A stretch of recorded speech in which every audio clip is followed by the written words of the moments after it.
El CEP de Audiovisuales Escambray se complace hoy en recibir a Pedro Martínez Arcos. Todo un privilegio para nosotros. No, es mío el privilegio. El gusto es mío estar en Escambray. Tengo que confesarte que todos los días yo leo Escambray digital. Ojalá lo pudiera recibir en mi casa, en físico, pero todos los días yo leo Escambray, porque todos los días me gusta saber lo que sucede aquí en Santi Espíritus. Qué bien, qué bien. Te invito a tomar el café. Bueno, pues lo disfrutamos, claro. Café Escambray, y del Escambray seguramente. Pedro, eres un espirituano de pura cepa. Naciste, te criaste y te formaste como profesional de la comunicación aquí, pero estudiaste en el Instituto Superior Pedagógico Silverio Blanco. Cuéntame cómo fue ese tránsito del ámbito educacional hacia la radio. Bueno, tengo que confesarte que antes de ir al pedagógico ya yo era locutor aficionado, animador aficionado en la Casa de la Cultura de Santi Espíritus. Han pasado unos cuantos años, tenía como 12 años. Siempre me gustó ser animador, siempre me gustó ser locutor. Y luego me fui al preuniversitario, al Sergio González. Llegó el momento de decidirse por una carrera universitaria y por cuestiones, digamos, de la provincia. No me gusta utilizar eso del fatalismo geográfico, no hay cuestión de fatalismo geográfico. No llegaron carreras afines con la locución. No llegó historia del arte, no llegó periodismo. Era el año 1989, era el primer año de exámenes de ingreso. A mí no me gustaba otra cosa que no fuera lo que tuviera que ver con la radio o lo que tuviera que ver con la televisión. ¿Tenías definida esa vocación? Sí, siempre la tuve muy clara, esa vocación. Y entonces, medicina, agronomía, pedagógico, y dije, me voy por el pedagógico, que es lo que más se parece. Y entonces dije, me voy a estudiar algo que sea fácil, para yo luego continuar mi camino y hacerme locutor. Y me equivoqué, la educación laboral para nada fácil, es una carrera bien difícil del pedagógico, pero la estudié, me gradué y me fui a trabajar a la Sierpe, allí me ubicaron, en la Sierpe. Y luego, bueno, vino el momento ya de otras definiciones, como tú dices. Y entonces, ¿cómo llegaste a Radio Santi Espíritus? Bueno, ya yo estaba en Radio Santi Espíritus, incluso desde el primer año de mi carrera en el pedagógico, 1990, comencé a hacer un programa para adolescentes en Radio Santi Espíritus, su nombre el Boogie Boogie. Un programa que por ahí pasaron muchísimos jóvenes, sobre todo adolescentes, pero ya la voz no me acompañaba para estar en la conducción del espacio, y yo recuerdo que lo único que hacía era una frase del inicio de Rabindranath Tagore generalmente, y así comencé. Y después en 1992 llegó el curso de habilitación de locutores, que fue impartido por Pedro Andrés Nápoles, un entrañable locutor espirituano ya fallecido. Estaba Julio Antonio Pérez también, estaba Ernesto Valdés, Alfonso Abreu, que eran, digamos que personas que se encargaban de la parte práctica, y de la parte teórica María del Carmen Monteagudo, también una experimentada asesora de la radio. Y ahí pues comencé en ese curso, me gradué en 1995, graduándome también con el pedagógico. Me has mencionado algunas personas que supongo influyeron en tu carrera, en tu formación, pero también me gustaría saber qué circunstancias, digamos, y qué obstáculos formaron parte de ese camino hacia la madurez, hacia la consolidación como locutor. Bueno, mira, quien te diga que no ha tenido que saltar obstáculos, te estaría mintiendo. Siempre hay muchos obstáculos. Siempre hay muchísimas barreras para madurar como profesional. Yo te diría que en todos los sectores de la vida, no solo en la locución. Por ejemplo, uno de los obstáculos que tuve que superar fue un tanto mi timidez. Yo nunca he sido una persona tan extrovertida. Eso lo he ido superando con los años, pero fue un obstáculo que tuve que superar, la timidez. Todavía la mantengo, o sea, son cosas que nacen con uno y que uno muere con ellas. Pero bueno, eso lo superé y fui coexistiendo y conviviendo con ella. Y luego, por supuesto, mira, estuve 15 años para alcanzar mi primer nivel como locutor. Incluso alcancé mi primer nivel como locutor en La Habana. Pudiera pensarse que es un obstáculo, pero ha sido una ventaja, porque yo tuve la posibilidad de madurar, he tenido la posibilidad de madurar como profesional. Yo no comencé inmediatamente haciendo un programa en vivo. Yo comencé dando la hora, haciendo un boletín de noticias, noches enteras para dar la hora 3 o 4 veces en la noche, pero eso lo agradezco.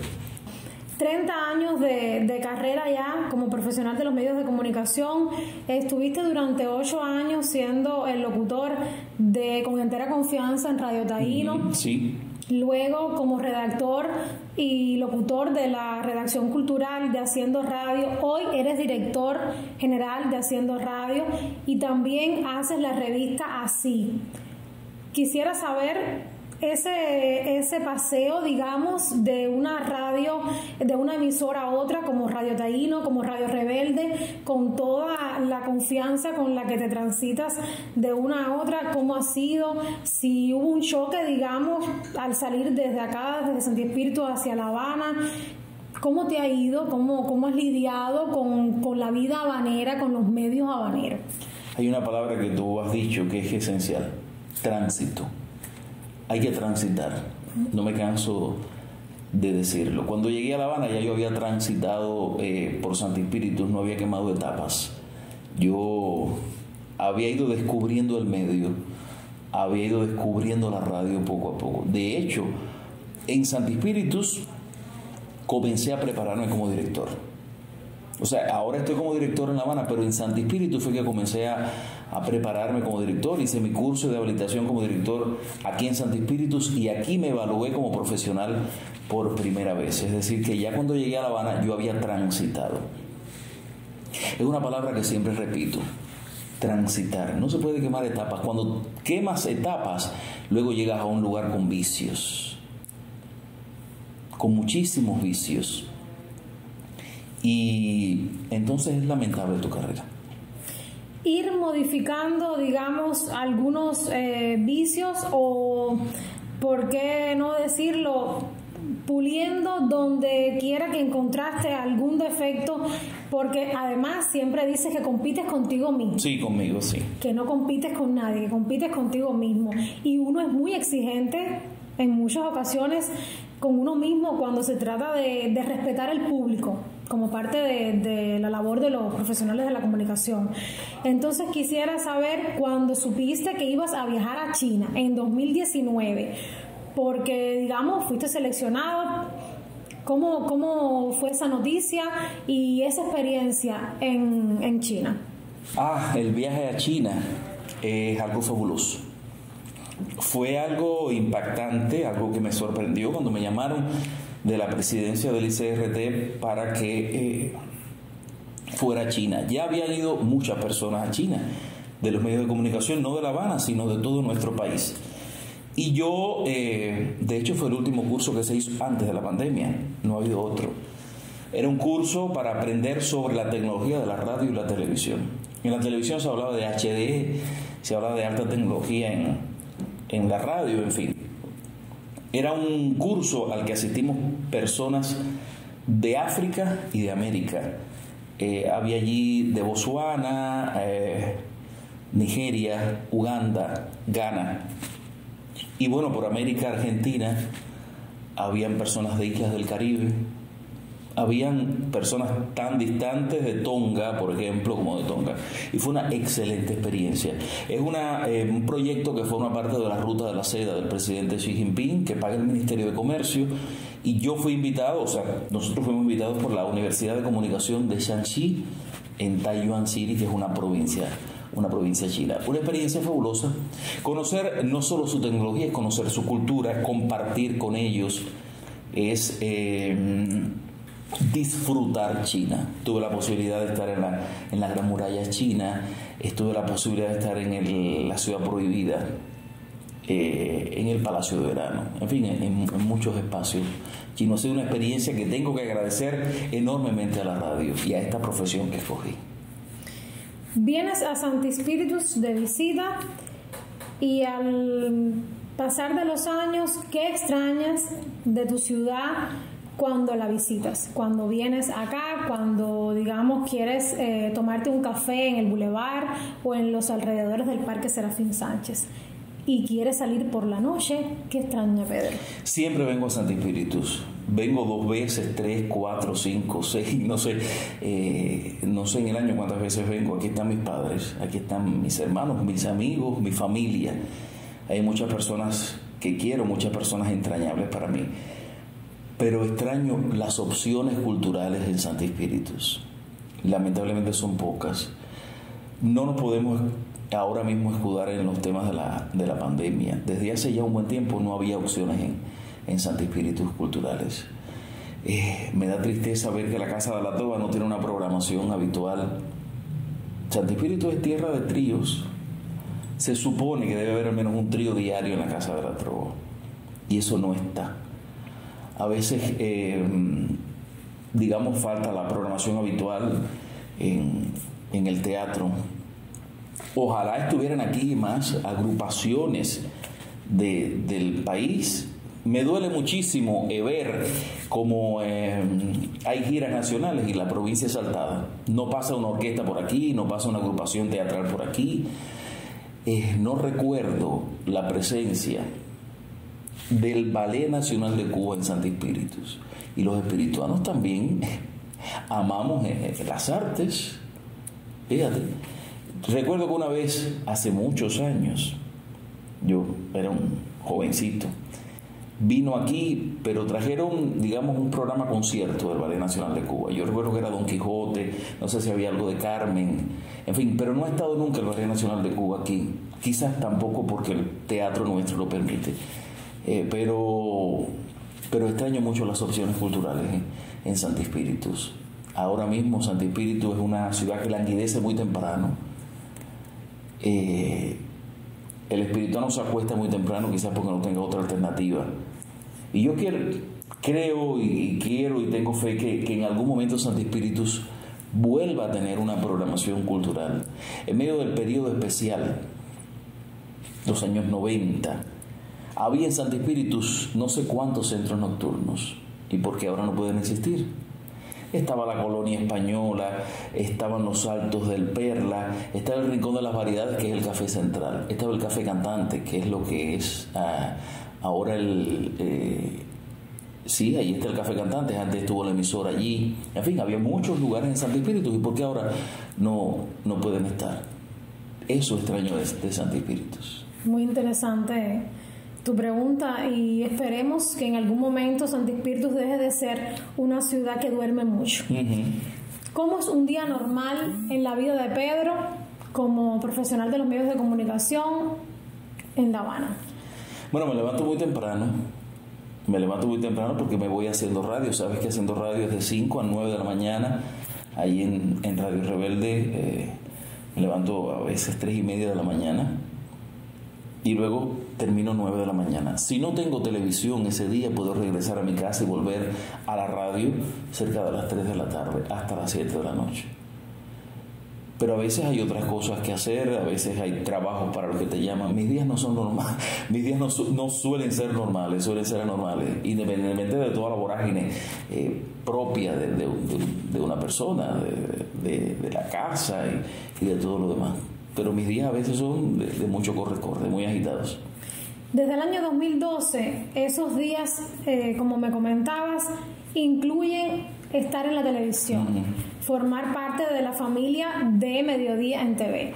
Entonces, coméntame, ¿cómo fue que llegó esa oportunidad a ti y lo que ha significado en tu crecimiento profesional? Sabes, yo no imaginé jamás sentarme frente a una cámara de televisión. Mi zona de confort está en la radio.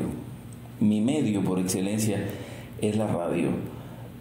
Y llegó un día, no lo busqué, nunca fui a un estudio a buscar, porque pensé incluso que no estaba preparado para hacerlo. Aquí en Santi Espíritus no lo hice. Mi experiencia de televisión no es espirituana, es de los medios nacionales, es de La Habana. Y un día estuve en Al Mediodía invitado a un programa dedicado a una espirituana que fue locutora de la televisión de aquí, Anabel Acosta, una excelente amiga.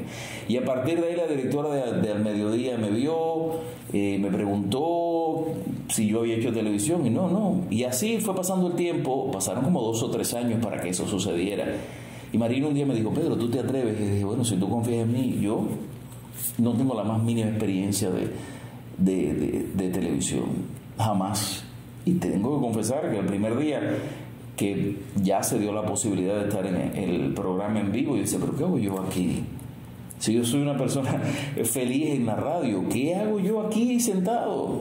Pero bueno, y ahí he estado, ya son 10 años y un poquito en Al Mediodía, y me ha aportado mucho. Evidentemente he conocido otro medio, sabes que la radio y la televisión son medios muy iguales, pero muy diferentes. El discurso es diferente, la manera es diferente, y he ido aprendiendo de la televisión. Todos los días es importante aprender algo, y además todos los días la vida te pone retos y compromisos. Más que retos, compromisos. Son compromisos con las personas que confiaron en ti, son compromisos contigo, con el público que te ve o con el público que te escucha. Pero me ha aportado mucho, de verdad. Me ha dado la posibilidad también de conversar con reconocidos artistas e intelectuales de nuestro país. Y ya te digo, espero que se mantenga un tiempo más. Antes de iniciar la entrevista, me comentabas que Radio Rebelde te ha dado la oportunidad de ser el protagonista, digamos, de transmisiones de sucesos que han marcado la historia más reciente de Cuba. Quisiera que me comentaras algunos de esos momentos que para ti han sido inolvidables, que han marcado tu carrera, que definitivamente también han marcado o han calado en ti como ser humano, que te han hecho vibrar, digamos. Yo he sido una persona muy dichosa, un profesional muy dichoso. Incluso desde que llegué a La Habana se dieron esas posibilidades. Lo primero que hice cuando llegué a La Habana fue la cumbre de Petrocaribe, que se hizo en Cienfuegos, con la presencia de Chávez y Raúl. Y ahí estuve cerca de Chávez y Raúl. Ahí me vi cerca de reconocidos periodistas cubanos y extranjeros, y yo aún no me lo quería creer. Creo que era para pellizcarme, decir, pero yo, ¿qué hago aquí en este momento? Ese fue el inicio. Y recuerdo que Ismael Renzoli, que es un grandísimo director de programas y que tiene una manera muy jocosa de hablar, me dijo, Chama, estás en el sistema, y no me salí nunca más del sistema. Después vinieron muchas otras posibilidades. Yo he tenido la dicha de recibir en el aeropuerto y luego de escribir y transmitir las misas del Papa Benedicto y también del Papa Francisco. El encuentro histórico entre el Papa Francisco y el patriarca ruso, que fue en el aeropuerto, ahí estuve yo. Tuve la posibilidad de cubrir la visita del presidente Barack Obama a nuestro país, estar en el aeropuerto y luego estar en su intervención en el Gran Teatro de La Habana y luego en su regreso, cuando salió de nuestro país. Pude estar en la cumbre de la CELAC con la presencia de reconocidos presidentes. Estaba Cristina Fernández, estaba Pepe Mujica, en aquel momento aún estaba Correa, estaba Evo Morales, estaba Raúl, en fin, estaba Maduro. Tuve la posibilidad de estar en esa cumbre de la CELAC. Estuve en la velada cuando falleció el comandante en jefe Fidel Castro en la Plaza de la Revolución, aquella velada del mes de noviembre, que fue muy triste, y tuve aquella transmisión. Y lo más reciente, y que me ha marcado mucho, y te diría que fue algo muy difícil, de lo más difícil que he hecho en todos mis años como profesional, estuve en la vigilia que se hizo frente al Saratoga en La Habana, a propósito de los tristes acontecimientos del Saratoga. Estaba con la periodista Zenaida Costales, y entre los dos desarrollamos en aquellas tantas horas de transmisión, porque fueron unas cuantas horas de transmisión, que ella me miraba cuando no podía hablar más y yo la miraba cuando yo no podía hablar más. Se le hacía un nudo en la garganta describiendo lo que estaba pasando allí.